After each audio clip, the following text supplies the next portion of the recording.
kick out at 1. Kicked out at 1. Hello. What incarnations? Hi, Sarah. I was just setting everything up for Marty because we just like to make sure it works. How are you? Good to see you. I'm very lovely. How's looking like a minion doing?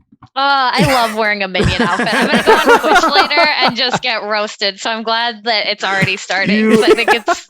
You look lovely. Thank you. Hot Minion's the Halloween costume for the 8th year in a row. Nice. How's the new adoptee? Oh, he's great. Marty, why don't you come introduce Adrian Michael over here? Yes, Adrian Michael. Adrian Michael. I'll pass you over to Marty. Have a good time. Bye, Sarah. Thank you. He is absolutely precious. This is Adrian Michael. Hi, Adrian Michael. He's growing every day. Every day. Oh, no splotch. What a little cutie. This is my shotgun. Right. That's such a cute star. Yeah, he's a good dude. Sarah tried to get him adopted, but it didn't work out. So then we adopted him.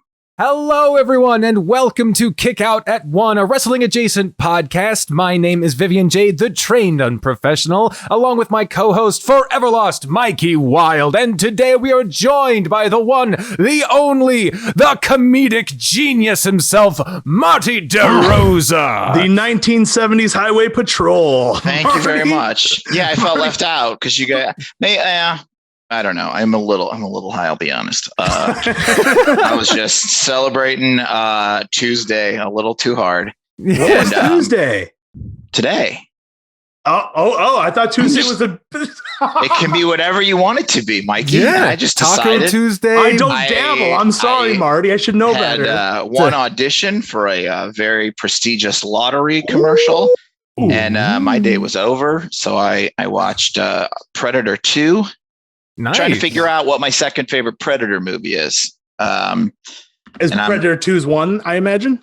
Predator 2, Prey, and Predators. They're all in the running. I can be, if either of you had an opinion, I'm open to listen to it. I love 2 and I watched 2 again and I was like, that's 2. I don't have a Predator or Prey. I've still yet to see Prey, which I heard is phenomenal. A lot of people have it at 2. Yeah, That's I'm big on Prey wild. myself. I'm movie adjacent. I watch movies through walking into the room while someone else is watching a movie, trying not to watch it, and then ultimately, fine, fuck, I can't pay attention to what I was trying to do. Someone else, I gotta watch it now. Yeah. Do you feel like with the movies that are like in the zeitgeist, like you have like, oh, I'm gonna have to go see there's this movie or that movie? There's an external pressure. I've seen the last half of a lot of movies. Okay. Yeah. Okay. Because one of the things I know, and I don't know if this goes for either of you, but when I was a kid, you just went to the movies. Like I grew up in a small town in Indiana. Right. You just went to the movies. So there's a portion of movies where I'm just like, saw that in the theater. Like whenever I hear Bring It On, I'm like, saw it in the theater. Mm-hmm. Opening weekend, probably because there was nothing else to do. So you go see Bring It On, and Yep. yeah, there's a lot of movies that I remember seeing, thinking like, these movie studios sometimes are like, well, Bring It On made this much money, and I'm like, yeah, but we just went there to drink. Like we went there as a goof. Like, Yeah. you don't have goofing in the budget of something like Bring It On. The movie I remember most watching when I was in theaters was Waterworld. And I remember it being the coolest movie when I was young. And then I got to see a girl's butt. Oh, yeah. For the longest time, I held that in such high regard. And then people were shitting on it. I'm like, do I remember this movie wrong? And I was wrong. That movie is drizzling. It's Waterworld. Yeah, I never saw it. That was like, didn't that almost kill his career for a little while? Yeah, it's pretty bad. My dude was a star and then he made Waterworld. Yeah. Yeah. You know what I got to say? I don't give a shit about football, but Draft Day with Brilliant Kevin movie. Costner. I don't know. It's like, ooh, I love it. I love it. If somebody wants to do that about like wrestling, I'm there. And that speaks volumes for somebody who doesn't even care about football. I don't give a shit. I like documentaries. I like 30 for 30s and stuff. But like, oh baby, Draft Day. If that's like a hotel movie. Like if I'm ever at a hotel, it's like always on, and I'm like, Draft Day. Yeah. Speaking of like a wrestling football thing, I believe I was telling you, Mikey, there was a connection made, like a contract deal was reached where Big Show, now going as Paul White, his real name, got a license to possibly do Captain Insano as a gimmick in AEW. And he's saying that might be his final run as a gimmick in AEW in the ring. Like, listen, as a nostalgic fan, I'm all for it and I can't wait. Do you have to do a wig though, right? He can't be bald. No, he can't be bald. That's not Captain Insano. And I think that I think there's a lot of fun ways to get around it. I think you can do like a full body X-Men kind of thing where it's like a Liger almost where the hair is built in. Yes. Yeah. Like the Kane mask. Yeah. I think like, cause Sarah, my fiance, The Water Boy was like her movie. That was the after school movie she watched. And it was just like, and I said something, I was like Captain Insano and she's like, oh yeah. And I was like, that's the Big Show. And she's like, wait, what? And then I showed her and she was like, oh my God, that's amazing. I think so. Hey, Sarah, did you know that the Big Show was Captain Insano? She didn't recognize him on SNL. She's like, I knew him from somewhere. And then, but Sarah also, before she got into wrestling, thought that the Macho Man was just a very charismatic pitch man for Slim Jim. Slim Jim. Had no idea that he was a pro wrestler. I also didn't recognize him in Spider-Man, which sucked for me. But like when I saw him in Spider-Man, I was just like, oh man, this guy is crazy. Listen, that's the commitment he made to the Bonesaw character. Yeah. Hey, Michael. Had Macho stuck around, you know, I think like had he been younger when he made that, like there's no doubt he would have been like wrestled as Bonesaw or something on. It would have been great. Can you imagine Bonesaw in Impact? Sometimes I really think at the age that other people grow up, and if we ask like, who's the wrestler who advocated for Slim Jim? There's people out there who could say Diesel or Bam Bam Bigelow. Yeah, there's an Edge guy out there. Edge, yeah. I know. That blows my mind. It's now so interesting. The younger people will say Brock Lesnar because he got the Slim Jim thing now. Really? Yeah. No, he's Jax Links. Oh, really? Brock was Jax Links. Yeah. And, I thought he had Slim Jim in UFC. Johns. Oh, no, okay. Jimmy Johns and Jax Links, I think. Oh, okay. Okay. I think that the Slim Jim thing is wild because I do remember when Savage left and it was just like, oh, we'll just have anyone. It's like, you can't have just anyone. Like, no. I do think today, if there was like Warhorse was tweeting out a bunch of like Slim Jim things. That's a good one. Yeah. But like, I do wonder if it is like, you know, obviously Slim Jim's going to be like, we want somebody from like the big leagues, WWF or WWE or AEW. Who would you like? Maybe Brody King. That would have be. Maybe. I think like you got Brody King. Eddie Kingston. Eddie. Yeah. Eddie Kingston. Otis. You know what Eddie should be the spokesman for? Eddie should be the like Arizona iced tea guy, like something that's like an essential like Barriqua, like you know, to every man. Yeah, like I go to my my bodega and I get like Eddie should be a spokesman for, you know, whether it's like a sticky bun or an Arizona iced tea, and he's just like, I'm Eddie Kingston. It's always 99 cents. Like anything you can get on the corner or at Uncle Fucky's or whatever. Yeah, but I don't know. Brilliant. Like, I like Brody King for Slim Jim. I'm trying to think, you know, who else would be a good, because they've got to have charisma. Mm-hmm. Yeah, Brody. Like I'm picturing, you know, Brody just like he was on I Think You Should Leave or something. You know what I mean? Like just that wild Brody.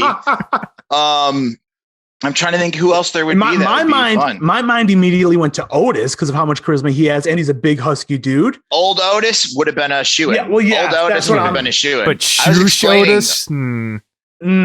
I was explaining to somebody the once awesomeness of Otis. Oh, like, man, you know, and he was like, that guy was like, I said he was there Orange Cassidy for a little while. Yeah. Like he was there Orange Cassidy for a little while. It was wild. Pour out a Bodega, Arizona for old Otis. He was it, man. The COVID era Money in the Bank stuff. He was clicking on. He had a great feud with Mandy, which I don't think they do enough. No, agreed. Dating angles. And I think that the charisma was just like, a guy is good when they're in a tag team and that other guy, you just see him like fading like Back to the Future. Right. Like, oh no, you're going to go away. Marty Like, Jannetty, no. But the way that Otis is now, it's like, I mean, it's cool in some aspects what he does and stuff. He's exactly fine. They had Chris Farley and they just were like, no, we don't want Chris Farley. No. We want just Kevin Farley. I'll tell you what, Kevin Farley, I do love Kevin Farley, who interviews Captain Insano in The Waterboy. Does he really? Whoa. Yes, he does. Holy moly. Yeah. And I opened for him one time at the Laugh Factory in Chicago. And after the show, we were all having drinks at a bar. And he had a bunch of friends because he grew up in Wisconsin. So there's a lot of Wisconsin people in Chicago, and they were in town or they came to town or lived in town. And we're all talking. And he's great. He's buying drinks for everybody. And he's being really cool. And the PR lady for the Laugh Factory is like, can I talk to you for a second? Like off to the side. And this was, I think, like Thursday. We were doing like Thursday, Friday, Saturday. And she's like, you've got some jokes about drugs and, with Chris and everything. I think maybe you should not do those jokes for the rest of the show. And I was like, oh, okay. Or for the rest of the weekend or whatever. And I was like in my mind, I'm like, do you have that power or whatever? Or maybe I'm just trying to get booked at a new club. I'm like, okay, whatever. And I walk away and I think he watched the whole thing and he goes, what did that lady say to you? And I was like, honestly? And he goes, yeah. I go, she told me like, don't do any drugs, any jokes that have to do with drugs because it might offend you. And he was like, oh, this is going to be fun. He goes, watch this. So he waits for like half hour or so goes by. And I don't know if he told his buddy, like, this is the code, like, here we go. And we're all just at the table.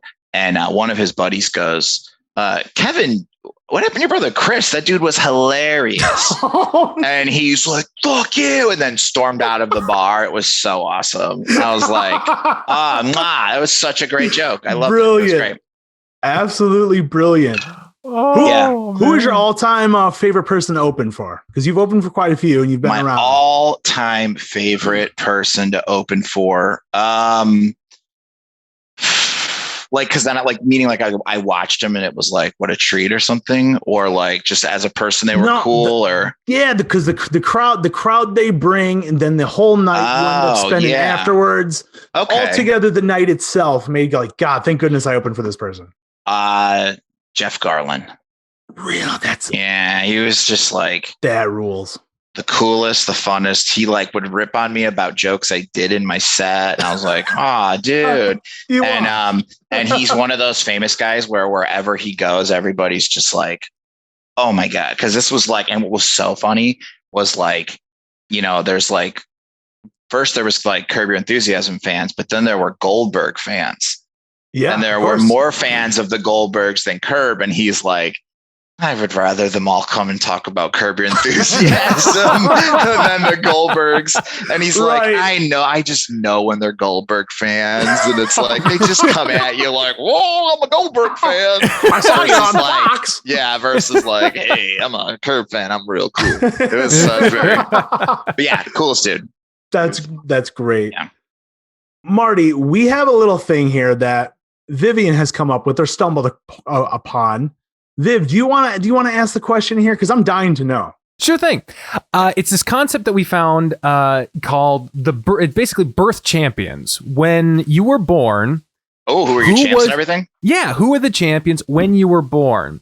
Okay. The top two companies when you were alive. For me, it was WWF and WCW. For Mikey, it was WWF and the NWA. Yeah. For me, I got WWF Diesel and WCW Hulk Hogan. Yeah. That's the worst birth champion possibility. Because I got May 1995. Okay. Mikey got WWF Hogan, Flair. Okay. Because you could have went Dusty there. You could have went like a Dusty or yeah. Okay. And then what? AWA Bachwinkle? Yeah, didn't check the AWA, but we could have been. Yeah. I didn't even think you're not doing the big three. You got to do the big three. All right, I'll pull up the AWA. I mean, you got to do the big three. If this is why we have you on, Marty. So there we go. I'm gonna guess, Vivian. I'm gonna guess mine. And if you want to, I'm a June of '77, And let me know when you've got all of the answers.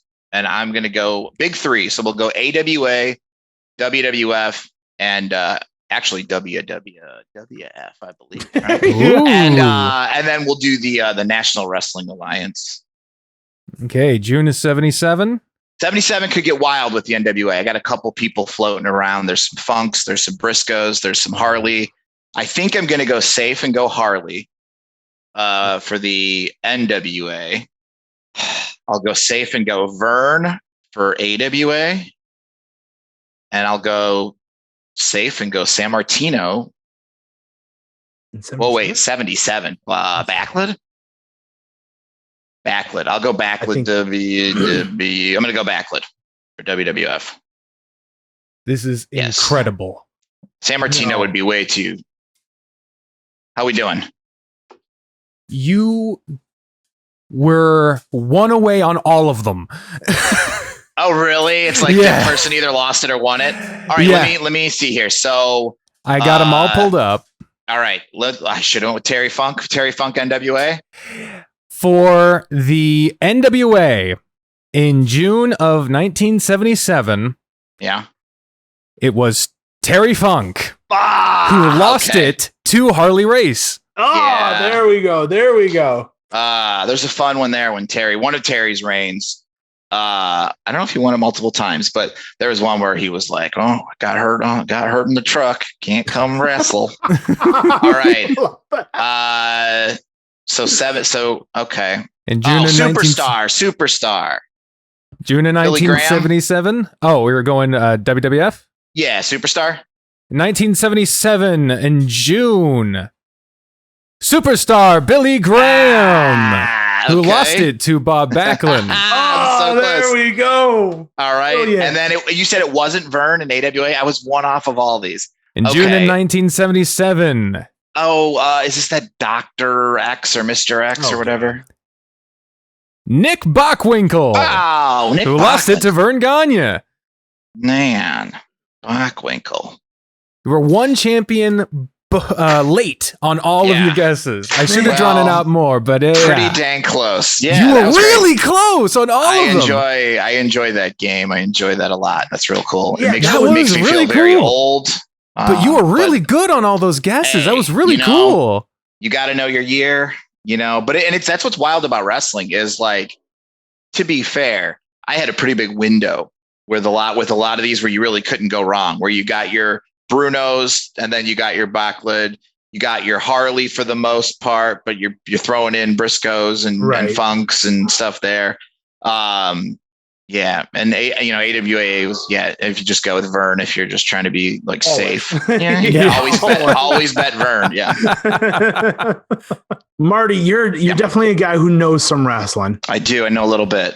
What's your bread and butter? What's the era that you're like, if I had to be stuck with DVDs, VHSs, this is what I'm watching on an island? Laserdisc. Let's see.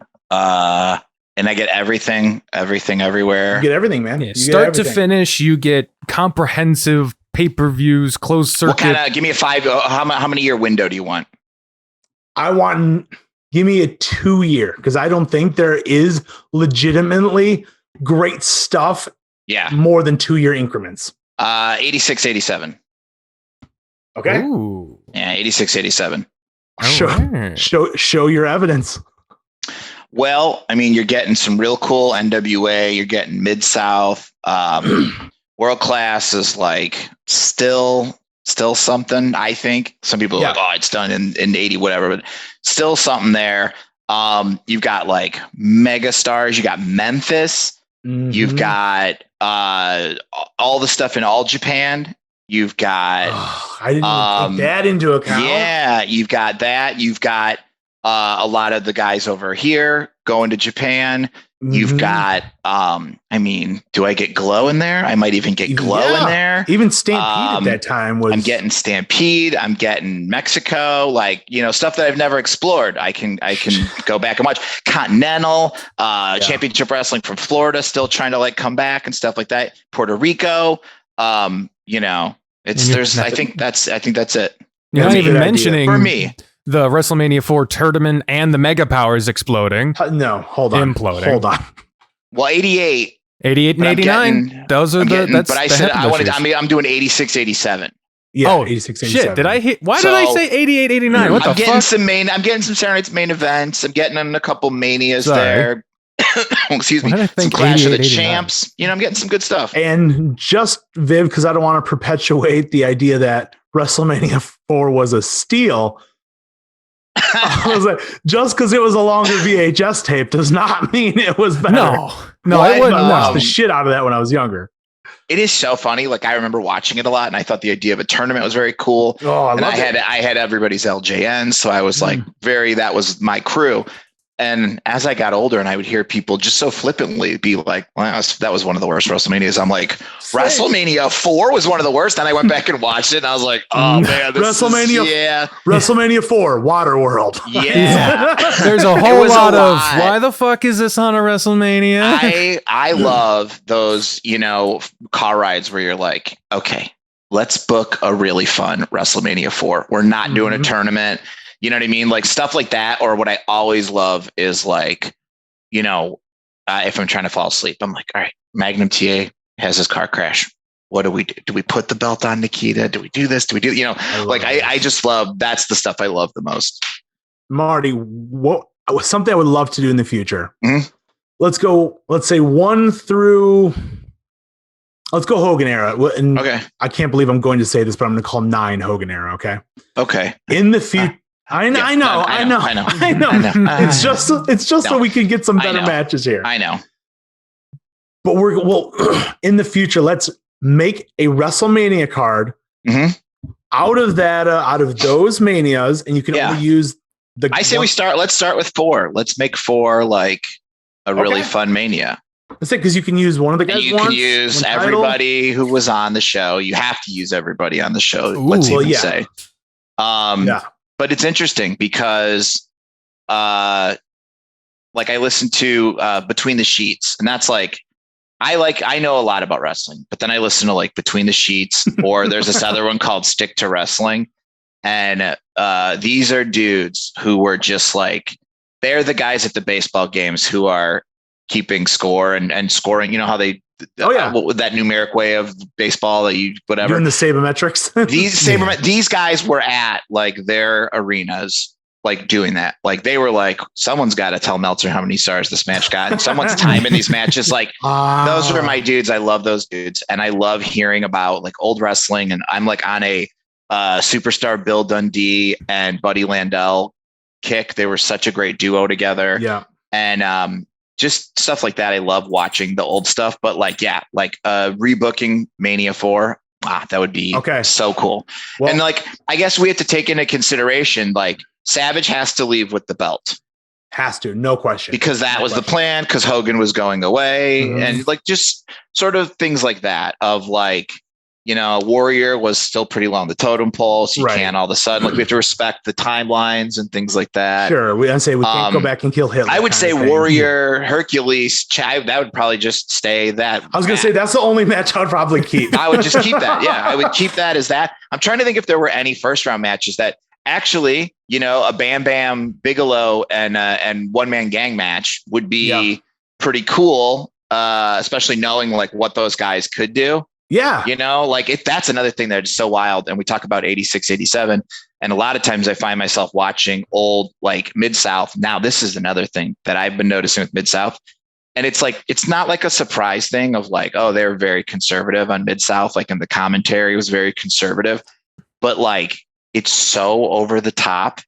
It's like, there was just one episode I watched and I'd have to go back and figure out which one it was. I think it was when, Butch Reed like turned face, and JR but Bob Cowboy Bill Watts is just like, well, clearly he's from a country of terrorists and they hate our American way. And it's like, oh my God, I was like a little boy watching this and just like my brain was being molded at the time. And it was just like crazy. And it's like one of those things where I tell people, and they go, oh yeah, it's Bill Watts. I go, no. It's like shit where if like in between like wrestling. Like my buddy last night was over, we're watching Raw, and in between commercials, we go to Fox News to just kind of like have a little crack up time of like who can like out Trump the other one. And it was like this Mid-South episode was like, this is our audition to be the official wrestling show for Fox News on the weekends. and it was just like, oh my God. It was, and like whatever you think of, like, you know, like you watch old WWF stuff and like how like Vince is like, it's the America. If you don't like it, you can leave. This was just like crazy. Like, in this country, we read our Bibles, we don't get abortions, and we hate the Middle East with a vengeance. And it's like, it was insane. Jarring to hear now. Jarring. Yeah. One of the impossible things I've seen is in 1995. Have you seen this clip of when Jim the Anvil Neidhart does a, I don't even want to use that term, attacks Virgil from the back in disguise? Have you seen this one, Marty? Yeah. Viv, have you seen this one? No. This is a corner of the internet of wrestling. Big fan. The wrestling internet of, this is the 4chan version. This is the 4chan section of that, where all these matches, angles, characters live, where it's just like, oh shit, someone thought that was a good idea. Yeah. I've seen some clips from that kind of place, but you know, when you have JBL features there a lot. JBL, but this was just East. It was just East Coast indie, just like weirdness, and just like you tell there's a lot of cocaine and like, hey man, hey, listen, and I know this is gonna sound crazy. I got a dude I work with who's got a KKK outfit, and the Anvil's like, I'll wear it, and they're like, no way, Jim, no, that's crazy. And he's like, I'll wear it, I'll fucking wear it. I swear to God. I swear to God, I'll do it. I swear to God, I'll do it. Yeah. And so was born Jim the Clanville Neidhart. It was. Yeah. Hey, I don't like to besmirch the dad. But you know, it's no like if any of you have the PBS app, or anybody listening has the PBS app, they have a new documentary about wrestling at the Chase, which was the St. Louis wrestling documentary. Yeah. It's awesome. It's so good. It's fantastic. It's like pure. It's wonderful. It's not from WWE's like weird point of view. They were trying to put us out of business. St. Louis. Right. Yeah. We were the underdogs. Like, okay. It's so beautiful. And it's just such a lovely documentary. But in it, they get into, in a lot of those guys' brains, they're like, but when I was a little kid, there were Nazi tag teams. Like they were showing all like the Von Brauners, and it's just like, the Von Brauners look like they wrestled for Hitler on the weekends for fun. Like they legit looked like they were like, this is the Nazi Wrestling Federation. Like right. That's a different insane. NWA than I was aware of. Yeah. And it's just like, holy shit, this is wild. So it's like, you know, there were people who were just like, oh yeah, that was my dad. He played the Nazi, and then he came home, and we had a good life. But it's like, holy shit. My biggest memory of Baron von Raschke is the thunderous applause he would get. I didn't learn till later, like, hold on, he's still goose stepping as a baby? I did not get any of that. And I remember being like in class and being like, oh, that's how Baron walks. And then it's like that he wears like a red stripe, and I'm is he a Nazi? I thought he was just like an evil wizard or something. He's this bald man who wears this hood and with like talons for hands. Yeah, and he looks like a monster. And I thought he was just a monster. I thought he was just like an evil monster man. I had no idea he was a Nazi. Yeah. Sure, you could say that.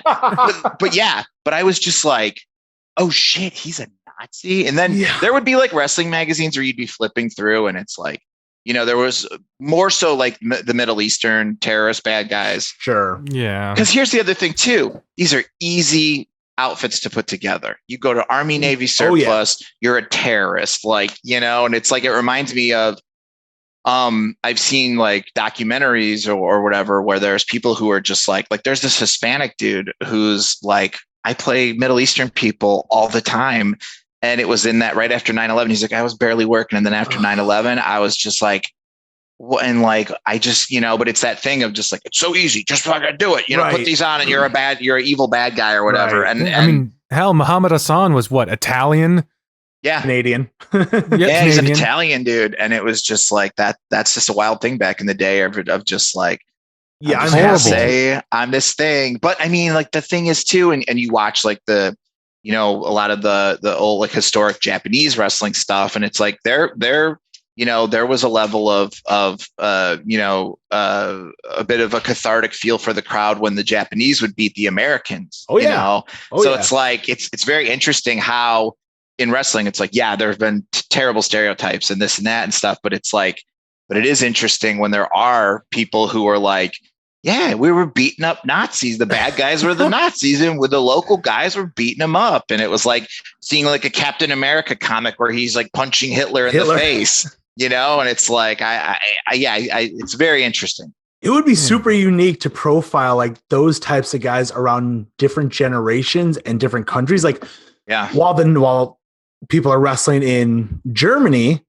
or people are wrestling in Japan, Korea, any of these places, see like, how evil was the American? I mean, there was a big example where where WCW and New Japan did that to wrestling show. Collision it was Collision in Korea, where a lot of the matches leading up to the main event were, Japan and America, whatever, and the crowd that were forced to be there didn't know what the fuck to do. But it was a 300,000 seat arena and the crowd didn't know what the fuck to do. But since the main event was, Antonio Inoki and Ric Flair, it was seen as basically Korea versus an American. Right. The crowd was like, holy shit, the evil American is getting the shit kicked out of for Korea. And so it was still playing into nationalistic and in one of the worst places to live in the fucking world. And I still hold true that none of that should have its place in wrestling, but still like in these people's lives that have such little joy, they got some on that day. True. Yeah. And one of the biggest, if not the biggest, wrestling gate ever to have existed. 300,000 people. Yeah. It was interesting growing up and seeing the I feel like the Gulf War thing was the first one that as a kid I remember hearing like a little pushback, and like in the wrestling magazines there were people who were like, you could write in your letters to the editor or whatever, and they'd post it. And there were people who were like, this is tasteless. And I'm like in junior high and I'm like, this is tasteless. And I'm like, from Indiana. So of course everybody's got flags in their yards and Storm and Norman Schwarzkopfs are like posters and stuff. And it was just like, but it was interesting hearing reading those other people who were like, yeah, I don't know about this. And I remember like reading they'll tell you that it's a bomb threat, but nobody was buying tickets to that WrestleMania. And then I was like, and they're lying about a bomb threat, like from terrorists. Like that was really an interesting thing where I don't remember like hearing when wrestling, was predetermined or whatever. I don't remember hearing that. I don't think I cared. I think I started figuring out and I didn't care, but I remember hearing the WWE, the WrestleMania, 7, where it was like, 7. We're going to have it outside. It's going to be 100,000 fans. And then like they sold no tickets and they're like, the terrorists don't want us to have freedom and have WrestleMania. So we have to go in the little building and not sell that out. Because they won't find you there. Yeah. And it was like, when I first heard of the magazine, I was like, that's bullshit. I'm like, that was my first real like palace intrigue of like, wrestling, you've got more to offer than I thought, and then like I was the guy who would, when I was a kid, I would sit in line waiting in to get into shows, and my dad would just be like, having a cig off in the middle of probably thinking about a million things at work. And I would just like be in line and I would hear somebody be like, well, I heard, the British Bulldogs are going back to Japan. I'm like, how did you hear? I'm like, how did you hear this? What else do you know? Like, I need to know everything. And like, they were explaining like newsletters, and I'm like, Dad, we got to get a newsletter over here. And I was just like, how do you know this? And they're like, Jake the Snake's wrestling in like Mexico. And I'm like, how do I not know Jake the Snake's wrestling in Mexico? Why isn't this on the cover of Pro Wrestling Illustrated? And they're like, don't read that. You got to get a newsletter. And I was like, what is going on here? So I was like, I learned, and I would just, if they were talking about wrestling, I was like, what are you talking about? I got to hear about this. How did you end up getting into wrestling, Marty? Like being a little guy, I don't know that your parents were ever into it, right? No, not at all. So I remember. What a fun memory. So I'm watching cartoons Saturday morning. I got all my figures out. I'm just playing G.I. Joe. I got the He-Man. I got everything. I'm loving it. It's 80s. It's just like I had like a lineup of all the cartoons I watched, and it was all about like I said, G.I. Joe, He-Man were like my two number ones. Still some Star Wars from my brother. And after one of the cartoons, this was back when you got like, you had your 3 network channels, you had Fox, and then you had the UHF stations where you'd have to like turn the other dial. Sure. And I remember being like, nothing's good on. All the cartoons are over. We're getting like boring, educational shows or like, and sports are starting, and I'm flipping.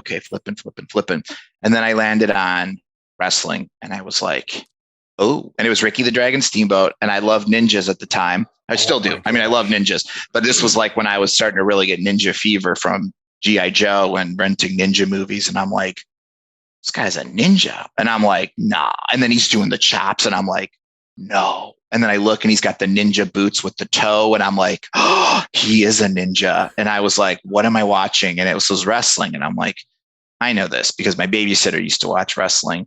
Okay. And I was aware of it. But then after that, I was like, all right, where I need more wrestling, where's it at? So I would just constantly flip channels, and I'm getting TV guides, and I'm starting to say, okay, wrestling is here. And then I'm just watching all of it. Like, that's why I don't think I was like such a WWF fan, like a lot of my friends, because I was watching like World Class. I was watching WWF. I was watching everything all at the same time. You were getting all of that? In Chicago, we got everything because we got Fox had WWF. Yeah. And then channel 50 had stuff, and channel 60 and 66, like always had a combo of all the like channels. And it's so interesting because we were so lucky, like listening to Between the Sheets, because they'll say like, well, in Chicago, they got and like they're like old wrestling heads from Chicago come on and be like, we got everything. And I felt like we got everything. When I was right. I assumed right, because there were slots where it's like, if one went out, another wrestling company was like, we'll take that 11 o'clock spot. Because I would watch wrestling and then Samurai Sunday on channel 66, which is they would play just like kung fu movies and stuff. So I was just like, yes, I loved it so much. But yeah, and what age were you getting into it? Like, I'm starting to watch around third grade, fourth grade. Yeah, third or fourth grade, we're starting to watch. And then by 5th grade, it is just like, it's life. Engrossed. I show up to my new school in 5th grade, and I have like wrestling magazines in my backpack. I've got like wrestling cut out in my binder, in my Trapper Keeper and everything. And I met all these, like I met like my lifelong friends who were wrestling fans in that class, because they were just like, you like wrestling? And I'm like, yeah, you like wrestling? And they were like, who's your favorite wrestler? And I'm like, this was at the time where it was just like Sting, Road Warriors. Like I was all NWA, and they were all WWF. And I'm like, you guys don't even know. And they're like, Demolition's a ripoff of or they're like, the Road Warriors are a ripoff of Demolition. And oh my gosh. I'm like, you don't even know what I'm going to teach you guys. And I have like, and I have like, I would come in with like wrestling magazines, and I'm like, the Road Warriors from 1984. Ha! And it was just like, but we all just became the best wrestling friends. And it was just like, it was like all the toys then became wrestling toys. If you were a G.I. Joe, you are now a wrestling G.I. Joe. That was my next question. Like, that was it. That was it. Did you have a preference? When did you stop playing with them, or did you have LJNs? Obviously, you were big on Hasbro. So yeah. So where were you at on Galoobs? They're all right there up in my shelf. I love them so much. Marty. Here, I got to show you. Someone made me my own Galoob. Hold on. Oh my God. Please. So yeah, I was in on all these Galoobs, Hasbros. I was just like, oh yeah, baby. I was so in. And this was like the era where it was starting to be like, oh, you shouldn't be collecting toys anymore. And I was like, I don't care. I'm still going for it. So here's my custom. Oh yes, Galoob made from an Arn Anderson. This was what I wore when me and Colt wrestled at WrestleCon. Yep. And then this dude, man, this is wild. This guy, there's a guy from the UK who makes belts That's the TV That is title. a beautiful TV belt. And then Scott with one of the tag titles. Oh, very nice. That was my favorite Galoob. That blue one, that and the Flying Brian one. And then the Luger. Oh, that Luger with the U.S. title. Those belts are beautiful. Yeah, it was the Galoobs and the Hasbros. That was like, oh man, I would love to see any of my notebooks from school, because it would be like schoolwork, and then on the side it would just be like, I was just booking all the time. I was just booking matches for when I come home. Yep. I know if it's like, I know I'm gonna get like the 1, 2, 3 kid for my birthday. So it's like, we got to start, but how are we going to bring in the kid? And then I'm like, when those Galoobs came out, I'm like, now we're going to have an Are we going to have an invasion angle? Too, do I just bring them in? What do I do if I have the flare from, this flare, get this flare out of, you know what I mean? And like, It was so fun. And then I always liked wrestling with my GI Joes, because you could do more moves with them and stuff. Sure. And I had a lot of them. So it was like, there was a lot of bodies. But yeah, the figures, I think my most fun era, like the LJNs were fine because we all had them and stuff, me and my buddies. But like when I got into the Galoobs and Hasbros, that was just like the most like, I'm like, I wish I had all those notebooks, because it was like, I kept like the lineage, and I was just like in my head at school, I was just like, oh my God, I'm finally doing Sting versus the Warrior. Like, this is going to be huge, and and I was the same way too. When I got, even though I was older, I was like working at a bar, and then I would go to Kmart and buy a bunch of the like Jax, like the Jax Marty, figures. We just had Xenia on, who was talking about collecting figures, and she has so many in packages. And I was like, you're going to be appalled. There's not a chance I would, if it was a $400 wrestler, I'm still taking out the package and playing with it almost immediately. I can't understand. Like I'm like, and I still, to this day, I have old wrestling figures that are just like in pieces that I just like put together and make like new figures and stuff. Like, it's just like, I love it so much. But yeah, just like the fun of it. And like I said, like, oh gosh, because you're just at school and you're like, what else am I going to think about? I don't want to think about science. And then you're like, oh my God, I can write out what my Survivor Series. I'm going to start coloring in my SummerSlam posters. Yeah. All right, Vivian, what did you grab? Oh my God, I can't wait. Oh, I just remember seeing those at KB's and being like, who would want those? And then now you're like, oh my God. We're trying to push it on every person we can. Have you ever seen the real creepy WWF did those porcelain babies that were like wrestlers? No. Oh, you got it. I bought my friend Eric. He loves China, and I got him the China one, and it is, if you do like porcelain doll baby WWF, there's like Austin. I think it's like Austin, Angle, and China, and they are the most frightening dolls. And he's like, well, thanks for this, but also like, why did you send me this creepy doll? They look like nightmares. They look like someone captured a nightmare and made it into a doll for people to have. They're creep. Like, I don't know who they're for. Like some creepy old lady who just is like, I buy anything porcelain. Right. Because it is like very specific, but they're out there and they are. And there's some of those where you're just, who greenlit this idea? Yeah. A giant Goldberg faced mug being certainly one of them. I mean, yeah.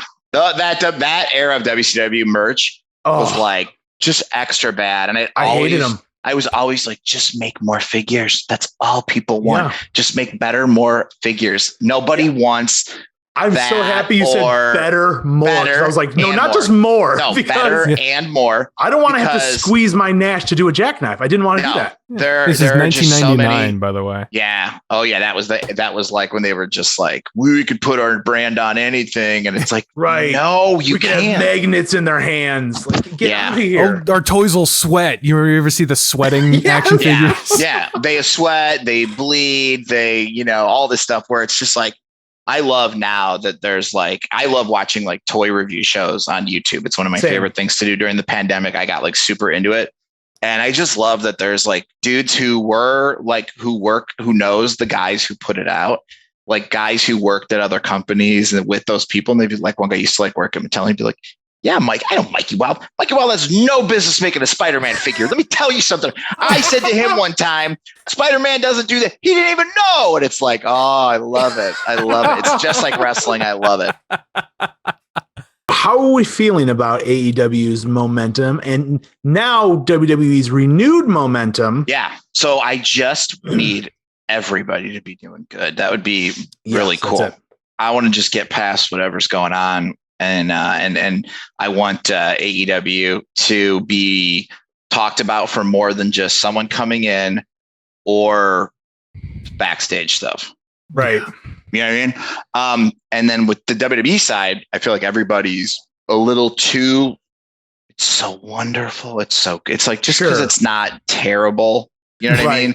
So yeah, going from terrible to bad is an improvement, but it's like, you know, but I want to see like, okay, now like show me something, you know, like I'm curious to see like when Cody comes back, like, all right, how do you bring back Cody? Let's see how you do it.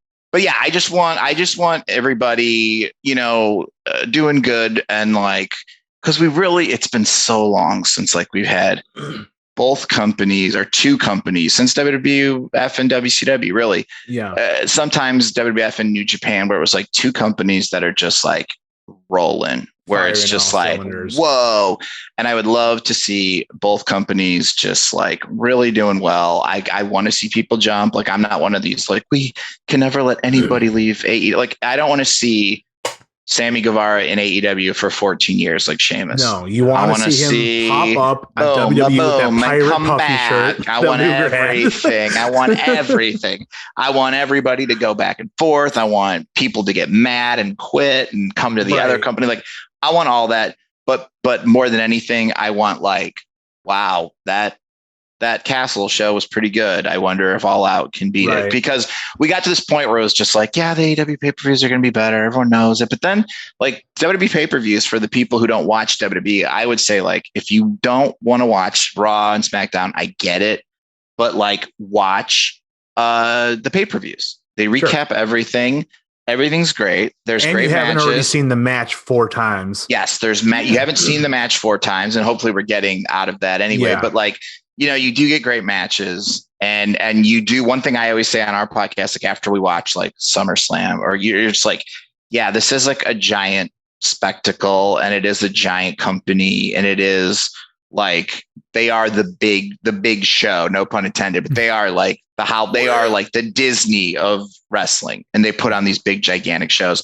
One thing I don't love, and I think there's some old heads in wrestling who need to get over it, is this thing of like, well, unless you were in WWE, you weren't really in the business. Oh yeah, you know what I mean? Really I don't like that, and that to me feels very old school and very like, you know, I feel like there's like some record executives who are talking about like Poison and seeing Nirvana and being like, these guys look like the kids who cut my grass. They're not stars. Nobody know this Cobain kid walking through an airport. Like, it's Cut feeling your hair, a little kid. like, Look like Sinatra. Yeah, it's feeling like a little dated, of some of these people being like, these people have been to the dance and they know what it's all about. And it's like, this is like, you know, wrestling. Colt always says wrestling's 5 years behind, and I believe him. And this is like another example of the like person who's trying to look at a company of like, you need a CEO that strikes fear into people's hearts. And it's like, yeah, no, actually, we don't really do that anymore. And like the people who are weirdos, like nobody wants to work for them anymore. And it's kind of like the whole company will get together and be like, we're going to get this guy out of here. And it's like, you know, so I still think there's some old remnants of that. And I would just like both companies to do great. And Japan, I was watching the G1. It's getting more fun, and it's cool that like Johnny Gargano's back. Yeah, and that would be like, I wanted him to go to WWE. I didn't want him to go to AEW. Like, there's enough Johnny Gargano-ness in AEW. Yeah, he can fill that Bryan Danielson role in the WWE, like an underdog that everybody can get behind. Like, kids love this dude. My dude Noli loves him. I know other kids. His heart out. Kids love this dude, and you know, it was so funny because my buddy isn't too familiar with him. We're watching, and he's like, he's kind of a nerd, huh? And I'm like, yeah, a little bit, but I'm like, people love him. And he's like, I could see that. I could see that, man. So but I'm happy he's there instead of like, on Rampage, he's going to wrestle, Bobby Fish. I'm like, no, I don't need it anymore. He's going to wrestle Mikey Wild on Dark, and who gives a shit? I'd watch that. Marty. Yes. Thank you so much for coming on, my man. My pleasure. Thank you. Please come back on in the future. Fun. Let's book some stuff. Let's book Mania 4. I love that. I'm sure this has been done. I always hate when I like, and everyone's like, they did that on the Bob and Willie wrestling. Well, I'm going to do it worse, guys. Don't care. We're going to have fun with it. Yeah, we're going to have fun with it, and we're going to honor these steroided wrestlers. Throw some plugs at us, Marty. Marty and Sarah Love Wrestling on wherever you guys get your podcasts, and that's comes out every Friday, and it's I don't know, it's a very fun podcast. We talk about wrestling. It's like this. It's fun. We talk about wrestling. We're not gonna break down the matches on Monday Night Raw or give them star reviews or anything like that. We just like to talk about wrestling and the goofier sides of it. Yeah, and it's an absolutely wonderful. Marty, thank you again so much. Thank you very much. Thank you so much. Vivian, sorry. And have a great evening. And you guys should have Sarah on too. I really want to. Yes. She won't know who the champs were on her birthday, and I will not tell her. Yeah. All right. Take it easy. Take care, Marty. Thank you for coming on, man. Viv, another wonderful guest. That was absolutely fun. Really fun. I enjoyed it. Thanks for being here with me. For yet another fun episode. I'm so glad you got the Goldberg mug plug. We were talking about figures. Figured it would be pertinent. Oh, perfect. Man. Well, that concludes yet another episode of Kick Out at 1. Thank you all very much for watching and listening on the various visual and auditory platforms. Check us out at all the social media links linked in the description down below. And let us know what you thought of today's episode in the comments. Rate us, follow us on whatever platform you're on the various podcast platforms. Hopefully by now we'll be on all the different platforms, Spotify and all those. We submitted it for review as of recording, so hopefully we're out by now.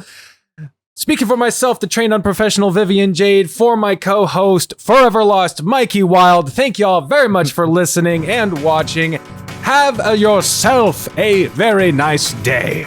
Bye, everyone. Guys. Kick out at one. I kick out at one. Hook of the leg and a kick out at one. A kick out at one. Kick out at one. Hooks the leg and a kick out at one. Kicked out at one.